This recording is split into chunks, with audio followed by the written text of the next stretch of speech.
Buenas tardes, nuevamente me da mucho gusto saludarles. Hoy día 28 de mayo de 2020. Pues como lo habíamos comentado en ocasiones anteriores, el día de hoy voy a platicar con ustedes en relación a la Constitución Mexicana de 1917, que a manera de comentario es la que actualmente nos sigue rigiendo.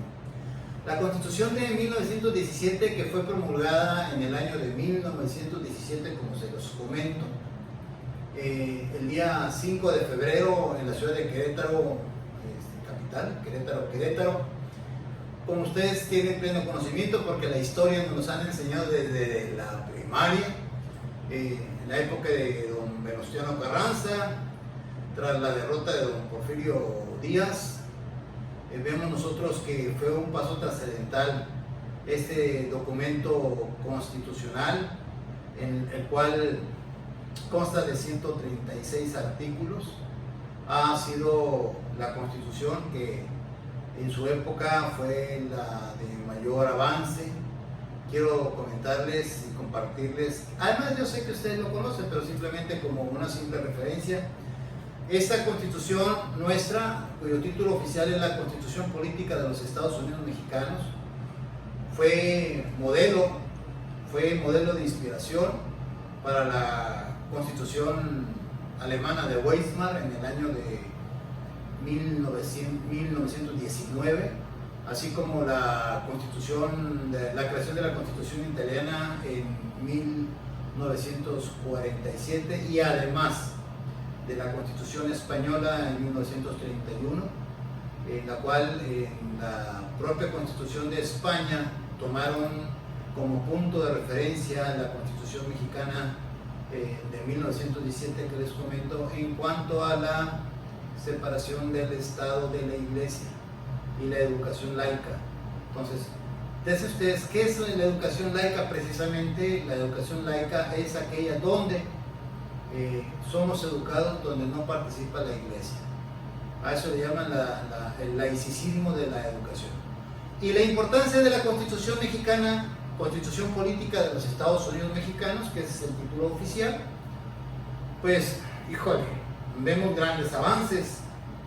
nada menos en el ámbito de la educación, en el artículo 3º constitucional, donde ya se fortalece la gratuidad, que esta parte también ya la vimos nosotros en la Constitución de 1857, pero ya en 1917 se fortalece aún más la gratuidad de la educación laica, así, por parte del Estado mexicano,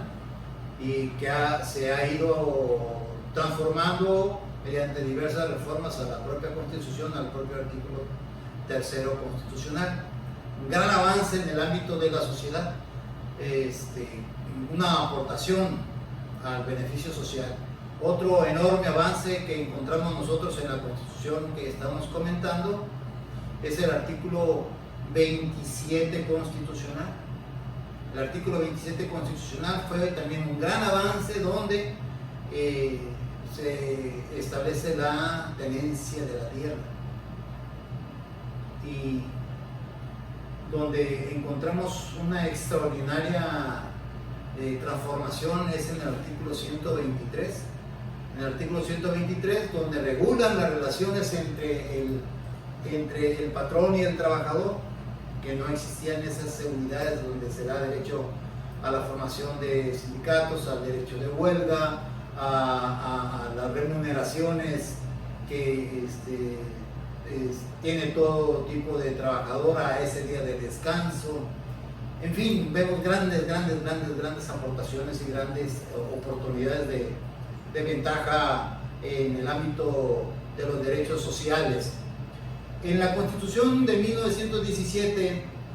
se encuentra dividida en dos grandes apartados. En la Constitución que les comento, del artículo 1 al artículo 29, se encuentra lo que se le conoce como la parte garantista, la parte de los derechos humanos. ¿De acuerdo? Encontramos nosotros en el artículo 1, pues es que ha habido diversas y enormes reformas, pero encontramos desde la reforma del 2011, la extraordinaria reforma al artículo primero constitucional, donde en lugar de hablar de garantías individuales ya hablamos de derechos humanos, donde prevalece la protección del Estado en relación a todas las autoridades que integran la administración pública federal, estatal, municipal, la prevalencia de los derechos fundamentales. ¿Por qué razón? Porque México forma parte de la comunidad internacional, donde México, por conducto del presidente de la República, ha firmado diversos pactos internacionales, entre otros el relativo a los derechos humanos, donde se obliga a respetar y hacer respetar esos derechos, y sobre todo donde se establece en el propio artículo primero constitucional, donde el pacto internacional,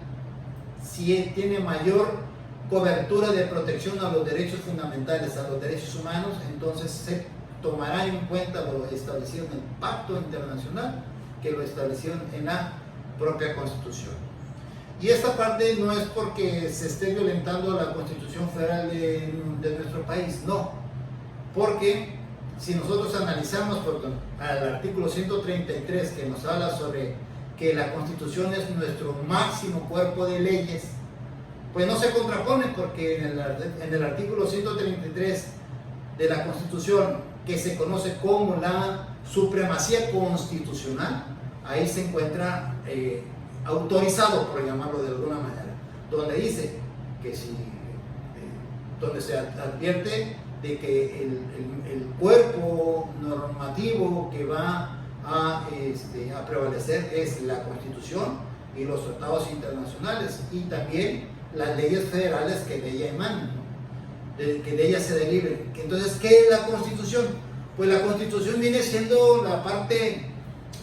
generadora y reguladora de las demás leyes, incluyendo al pacto internacional, porque si un pacto internacional, para que forme parte del derecho interno mexicano, para que sea respetado y que se haga respetar, tiene que pasar por dos filtros. El primer filtro es que el presidente de la República firme ese pacto internacional, y el segundo de ellos es que el Senado de la República apruebe ese pacto internacional. Los senadores de la República tendrán que checar que ese pacto internacional no vaya contrario al espíritu de nuestra Constitución.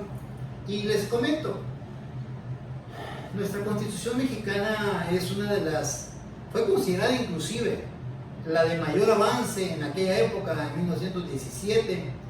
a nivel Latinoamérica, y como les comenté también, ha sido inspiración para crear las constituciones en otros países, no solamente de América, sino también de países de Europa, como les comentaba, de Alemania, de Italia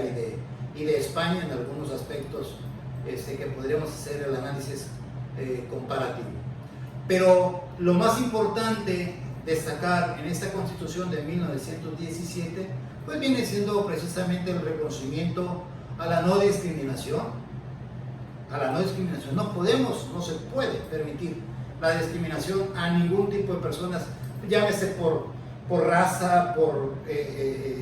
creencia religiosa, por preferencia sexual, por lo que ustedes quieran, gusten y manden.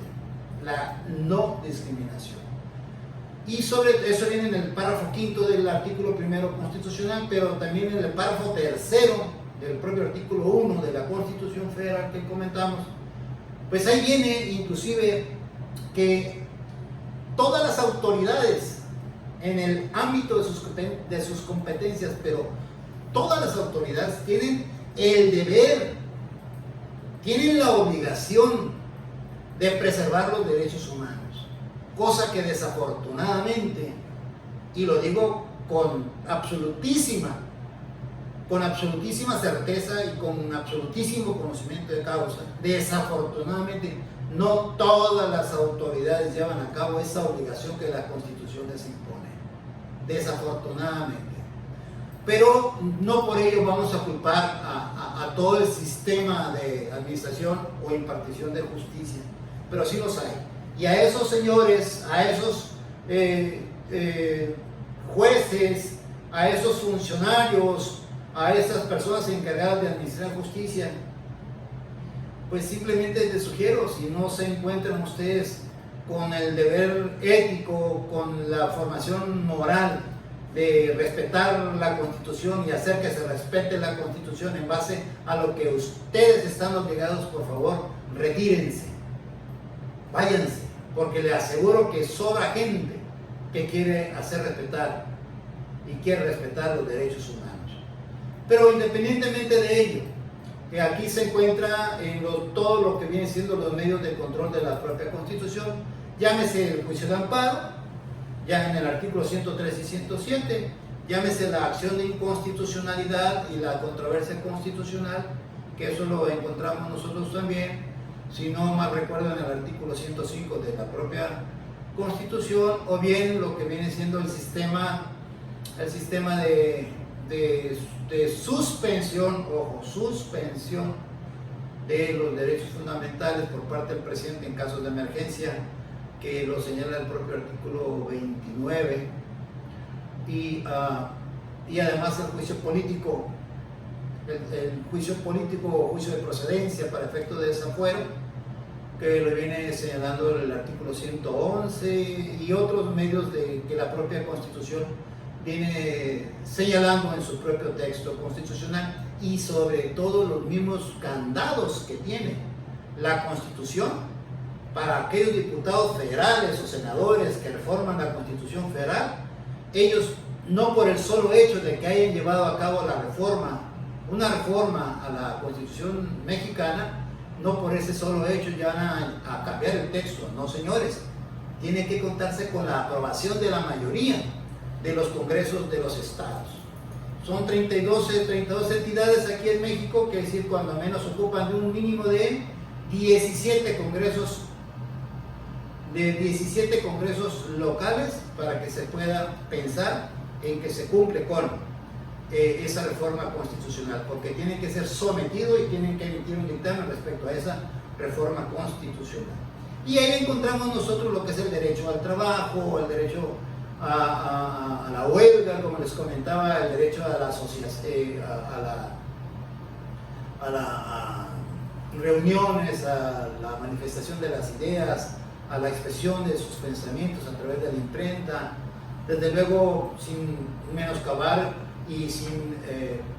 afectar derechos de terceros. Créanme,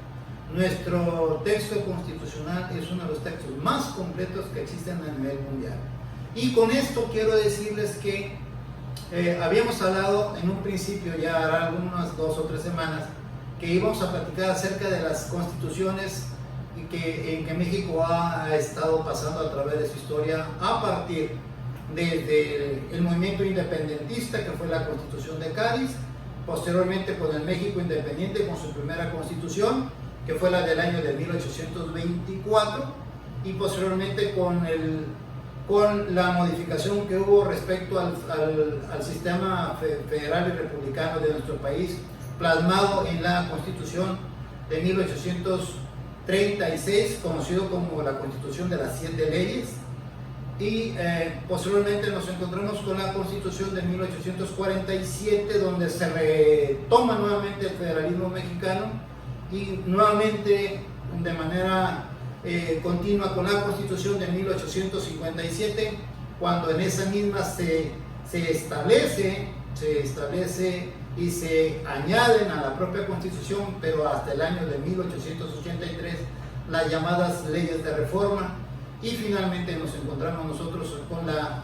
Constitución del año de 1917,